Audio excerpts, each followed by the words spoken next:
We are very excited to present to you the second winner of this award in no particular order. This is the inaugural Graphics Interface Award for Early Career Researchers for those of us who are just joining. And I'm very happy to present it to Rita Orji. She is a Canada Research Chair in Persuasive Technologies and an associate professor at Dalhousie University. And Rita has established herself as a world leader in HCI and persuasive technology research. Her exceptional publication record demonstrates substantial contributions to technologies for health, personalization, and behavior change.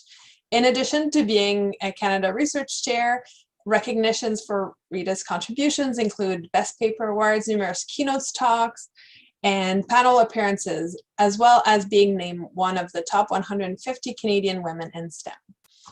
So very happy to have her talk about her research today. Take it away, Rita.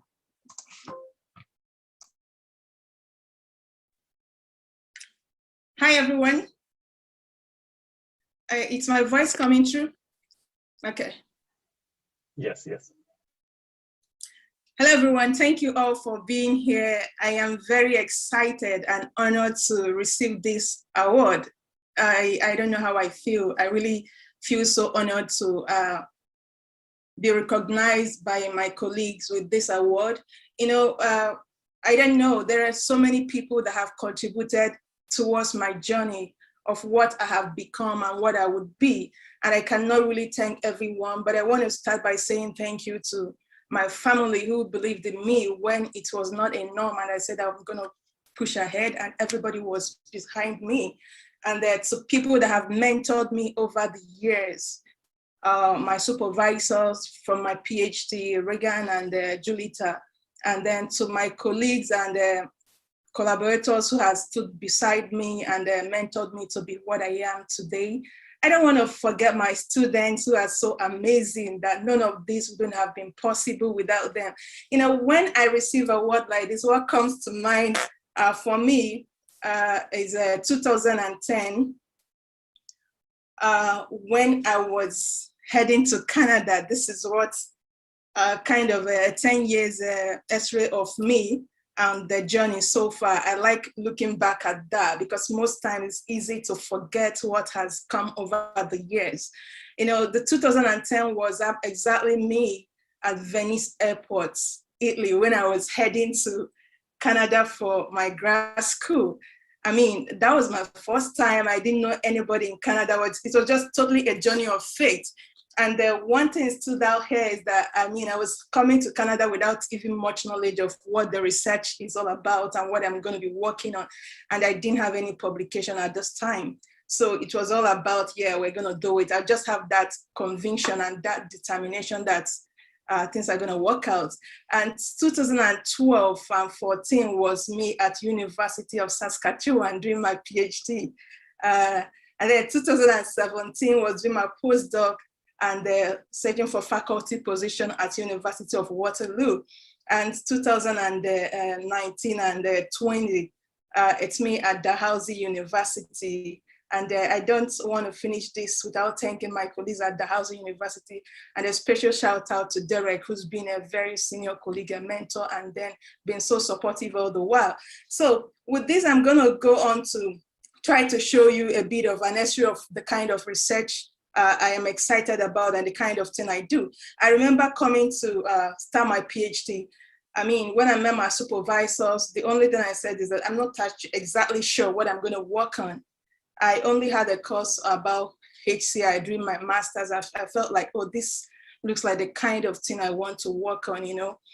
And when I came, I kind of told them, I'm not sure what I want to work on, but I'm sure that whatever that would be, it involves human. You know, and then I sat for the first few months of my PhD trying to unravel what that would be, and eventually saw the field I'm working on today, the persuasive technology field. And after reading a couple of work in that field, it felt like exactly me, the type of thing that could sustain my interest. So that's how I ventured into that field. And today it's a history. I mean, I didn't know most people that have worked on it then, but I just know that it's resonates with the kind of thing that could actually keep me and sustain my interest as a researcher.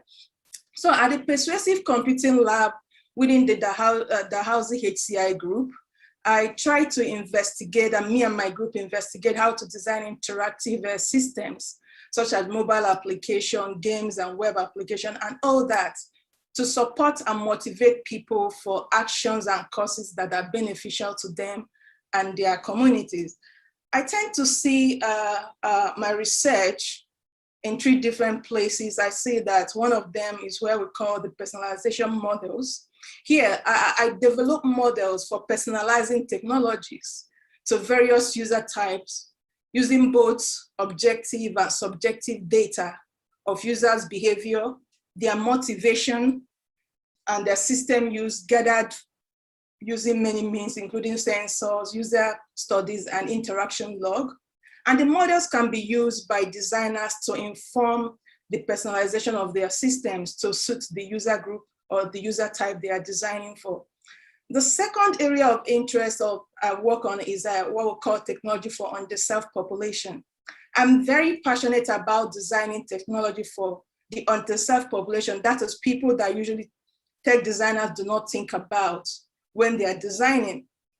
So here, I'm more passionate about designing technology to solve problems among underserved population. For example, in 2019, I spent around 3 to 6 months in a very remote village in Africa, trying to work with the doctors, the nurses, and the pregnant women and all the villagers who actually have low-tech knowledge, are illiterate, most of them can neither read or write in English, probably survive another $1 a day. And they were trying to come up with a technology that could help in the area of infant and maternal health. And this was an internationally sponsored project. So that's the kind of thing, it gives me joy trying to work with these people to see how technology can accommodate this type of a group that are usually not thought about. Because I mean, usually when you think about technology, think about people that have smartphones, people that really can read and write, and people that are tech savvy. These are not part of the groups that I looked at here.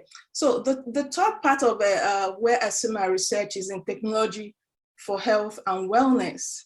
Here we design and evaluate various applications using the user-centered approach and data-driven approach to promote health and wellness.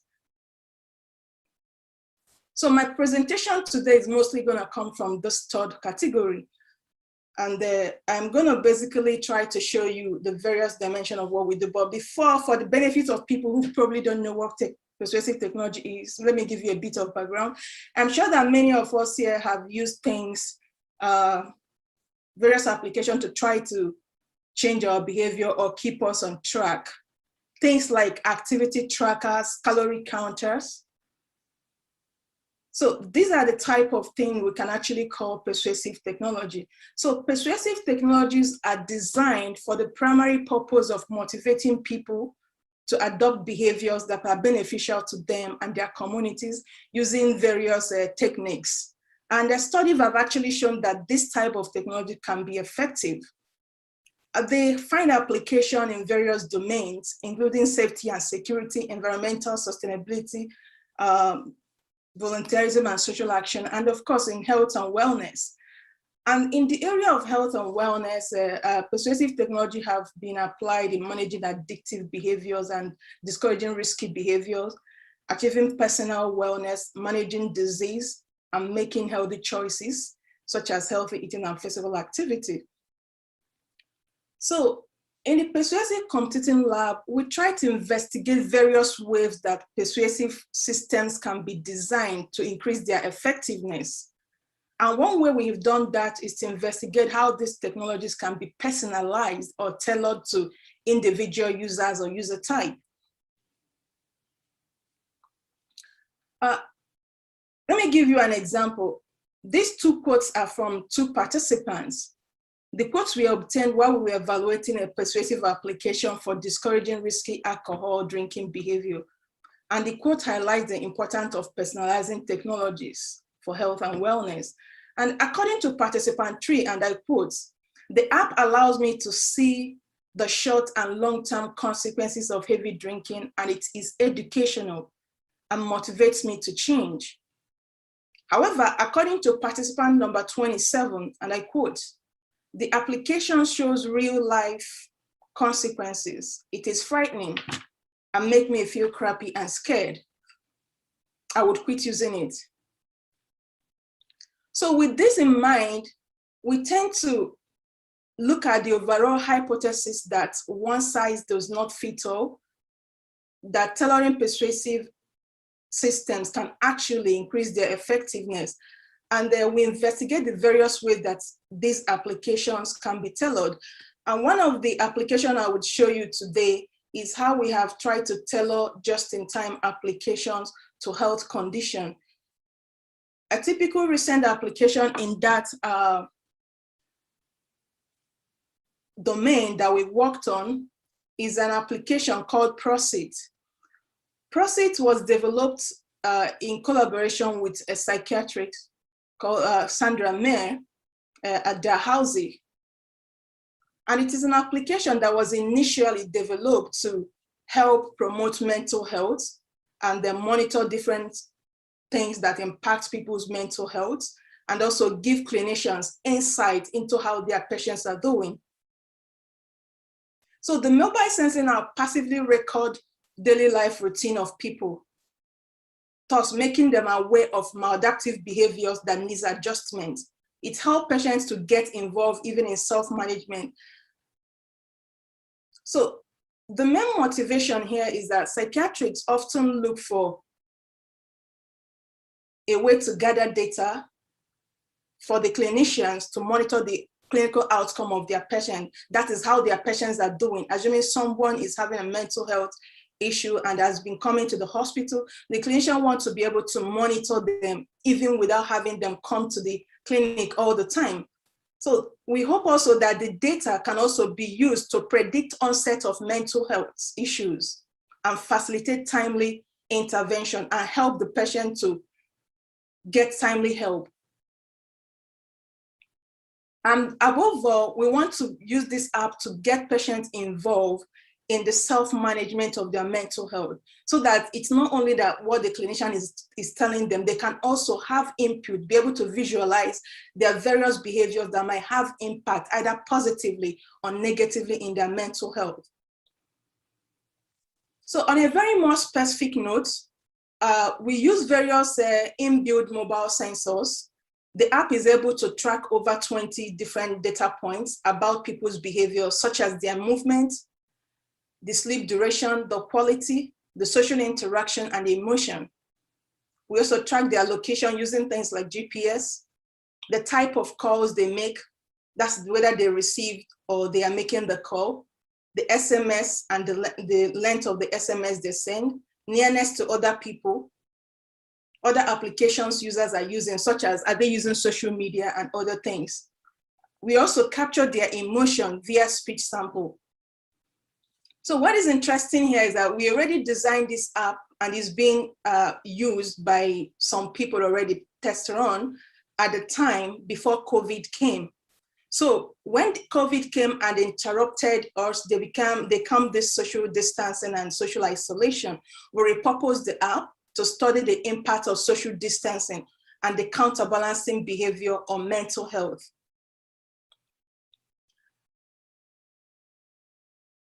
Preliminary studies apparently showed that some of the precautionary measures that we use during the COVID, such as social distancing, have impact on mental health, such as anxiety, depression, abuse, and self-harm. In addition, some people with mental health disorder might over-engage in social distancing measure and completely self-isolate without actually trying to connect with people either online or so to compensate for the lack of physical connection. So our main hypothesis is actually try to see if mobile sensing data will predict compliance with social distancing. We want to see the various ways that people are using to cope, the various compensatory strategies that people are using to make up for lack of physical contact and physical connection by monitoring people's social interaction, other social interaction via their contact, calls, messages, and app logs. We also want to be able to determine whether social distancing and the counterbalancing measure that people are using to cope can actually be able to predict incidents of mental health crisis. So these are some of the sensors that we collected in detail. Like I said, we have over 20-something sensors that we got in the app. This project is done by a team. So we have the machine learning people who are actually trying to, at the moment, the project is being used by over 1,000 people in the clinical trial. The app is being used by over 1,000 people in the clinical trial, and it made headline in over 40 different countries for its use in social isolation and the COVID-related thing. And we are currently still collecting the data. But this is why the visualization of daily calls, text messages, average use of the phone would look like. And this is how you visualize the location and the movement data.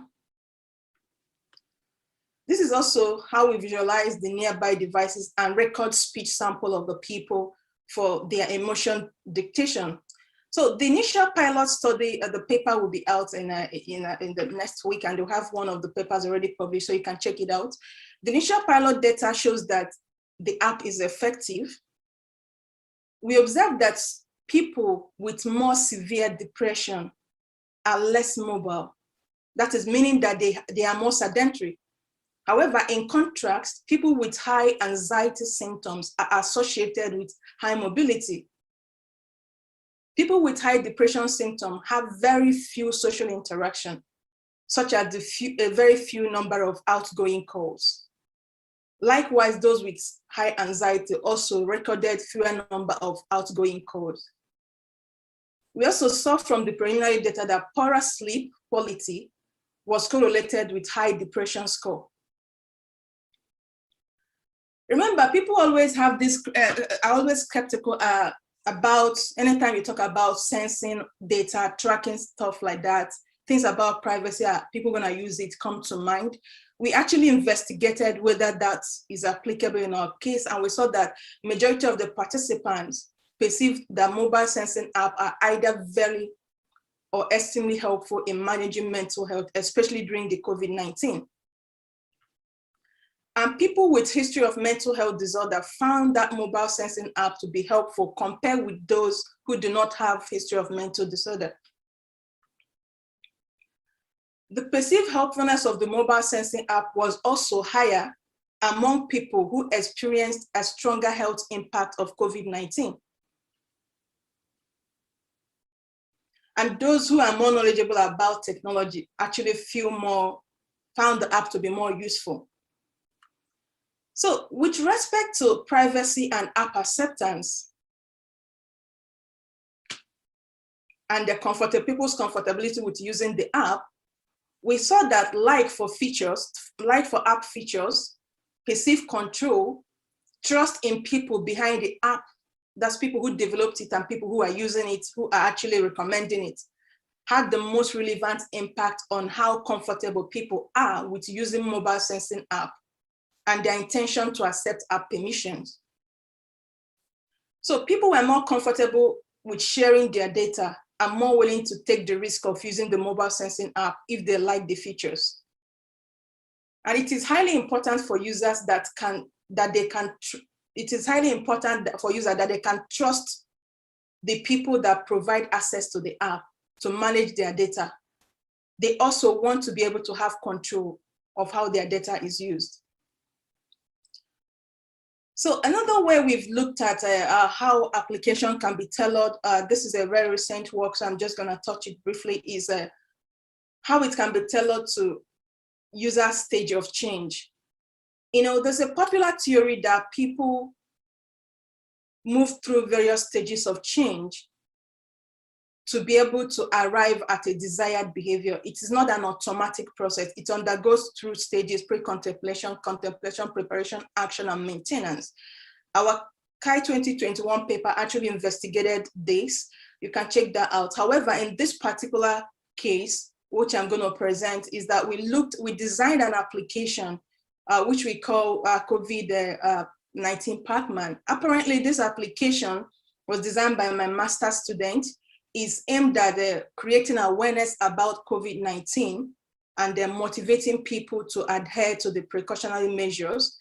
So the game apparently simulates how COVID-19 spread, the consequences of violating the precautionary measures, such as the social distancing, not wearing masks, and the sanitizing. And we designed 2 versions of the game tailored to people at the early stage and the later stage of behavior change. So what we saw based on evaluation on 200 people is that we find that the game was effective both for people at the early stage and later stage of behavior change when they played their tailored version of the game. However,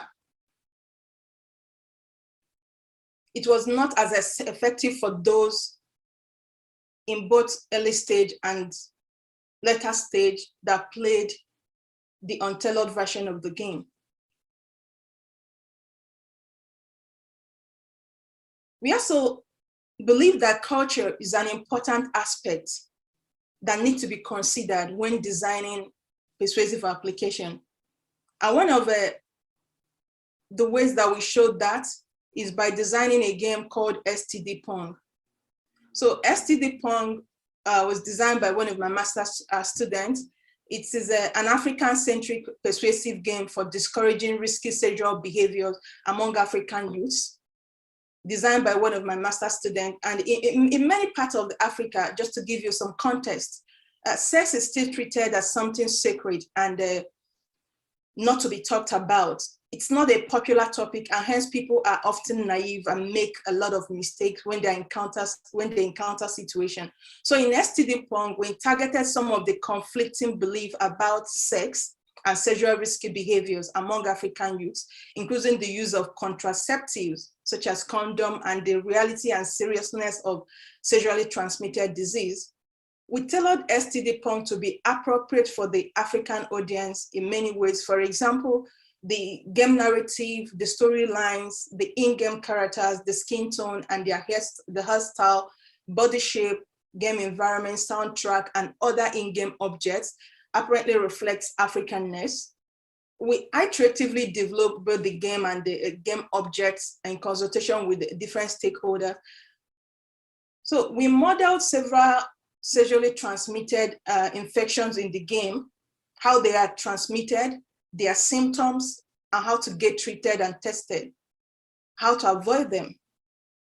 For example, the scene you're looking at is the scene about scabies disease. So we apparently evaluated this game and we saw that it is effective as it's led to an increase in knowledge, attitude, intention, and self-efficacy to avoid risky sexual behavior. We went further and applied the same knowledge in developing a new game about COVID-19 that is also targeted at African, called COVID-19 Dodge. And that is the most recent one that I wouldn't be able to present the result at this point. Another way we've looked at how persuasive application can be tailored is tailoring them by matching people's ability level, right? This is a persuasive application called Tree Care. It is application designed to promote physical activity. Here, physical activity is operationalized as step count here. So what happened is that in this game, people's step count is depicted as used to decorate a tree. Is the energy level, which is the amount of step they take, is used to flourish, make their tree flourish or wither, depending on whether they are active or not. So if they are active, the tree grows leaves and flowers, but when they are not active, it dies off. So in this particular application, there are 3 modes to it. We have the starter mode where people can actually just give themselves, create a goal for themselves and say, hey, I'm gonna do 10,000 steps daily, or challenger mode or tournament mode. In the challenger mode, you can create a challenge and invite other people to compete with you and see who wins. However, in the tournament mode, you actually work in group. In your team, you work as a team and try to compete against another team. So it's not only your physical activity level that counts, but the physical activity level of other people in your team. So you want to not only be active, but also try to motivate others. This is what it looks like. But let me go straight and show you what we want to invest, what we try to do here.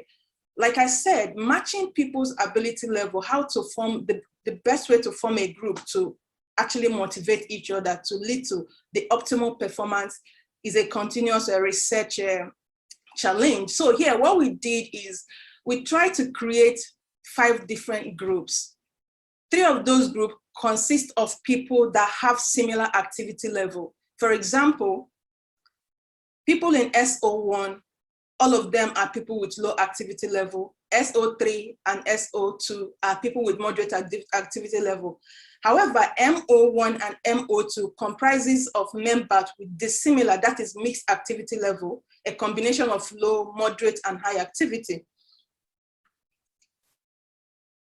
And this is what we saw in the evaluation. We saw a significant increase in physical activity from baseline to week 1 and week 2.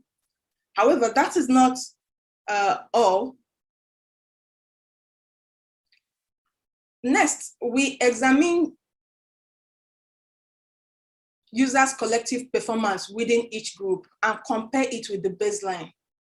So as shown in that chart, there's an increase in activity level in both first and second week of intervention within the group comprising of people that have similar activity level. For example, although in SO1, we have people with low activity level, there's actually a 63% increase in activity during the first week and 20% increase in the second week compared to the baseline. On the other hand, looking at the other group that have people with mixed activity level, these are people with low activity, medium activity, and high activity mixed in the same group, we saw that there is actually a reduction in activity level for group comprising of dissimilar characteristics. So this further shows that in forming a group to motivate them to be for any behavior, matching people's ability level is an important characteristic. It might be better to think of bringing people together that are similar in terms of their ability level versus bringing people that are not similar, because that might actually lead to demotivation. Some people might not keep up with what is going on, might be demotivated by feeling like the other people are way higher than me, I cannot catch up, or the people that are higher feeling that the other people are not performing as much as I would expect them. So they individually demotivate each other. So I'll be rounding up by showing what we are doing at the moment, or a recent one that actually progresses what we've done so far. So as opposed to what we have done so far, which is some of them have been on a static level, using a static personalization that assumes that people change their behavior. Once you determine people characteristic, that characteristic sticks and their motivation doesn't change over time. We actually try to see how to create some individual level and dynamic personalization that treats each user as a unique person, but at the same time, examine their current state and changing motivation and use that to reflect on whatever is being recommended to them as in terms of for behavior change. So in this particular application, I work with my collaborators from Carleton University, Dr. Ali Aliu. So what we did was actually to create a dynamic personalization model that is able to recommend an individual's preference for physical activity, using some environmental sensors to know the weather, the time of the day, where the user is, their activities, and based on that, we are able to recommend physical activity to them. One thing that is important here, which I'm going to highlight, is that the personalization, or what we call persuasion profile, varies from time to time. It is not static model. This is a dynamic model that takes each person's current state into account, and based on that, make recommendation on what is important or what they think the person would actually be able to resonate with. And what did we see here? Based on 60 days long evaluation of 40 participants, we saw that people who used their personalized app became more physically active. As a result, they burned more calories, found the recommendation by the system to be more useful. They also engage more with the system, as shown by their daily conversation, than the control group. They also rated the personalization by the system to be more useful and more moderating and more engaging. So people generally find the system that uses the personalization more satisfying and preferred it, found it more useful compared to other systems. I'm going to end here, but before I do that, I would say that most of this work I've presented and some of the other ones are also being, you can find them in my profile. Some of them have been published. You can find them here. And many thanks to my collaborators that worked on some of the projects I talked about today. And my students, some of them, the pictures cannot be all contained here, but I want to acknowledge them. This wouldn't have been possible without them. And my funders as well. The take-home message from all this and what we try to do is that we try to find various ways to personalize systems. We argue that personalizing persuasive system increases their efficacy at achieving their desired objective. Any form of personalization is actually better than no personalization at all. It has consistently shown to be better to personalize system than not to. Thank you. I would welcome your questions and comments. Thank you so much. Let's actually see if we have any question from audience. Yes, Daniel has asked, a lot of persuasive work here focuses on education and long-term change. What part does moment-to-moment decision-making play into this? And how do you think persuasive tech can help there? Yeah, basically, persuasive tech actually do involve moment-to-moment decision-making. And apparently the last system I talked about, and the last one is about the dynamic personalization profile of the user, actually monitors the user moment-to-moment activities and decision-making, and takes that into consideration to recommend some activity level. So in that way, I do think that moment-to-moment decision-making can be captured in and used as part of what would drive decision in terms of the kind of intervention that will be administered to the user. So I do think it can be factored out, but most of the personalization profiles or models that is available right now or that I've used apparently tend to be more static.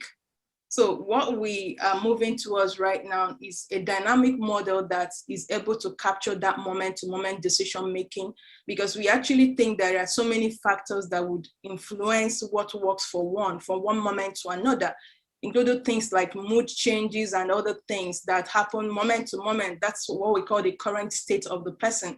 So if we're able to have that way of creating a dynamic model that constantly update the person's profile and use it to recommend activities or use it in recommending persuasion techniques, then that decision would be factored into the design of the persuasive system.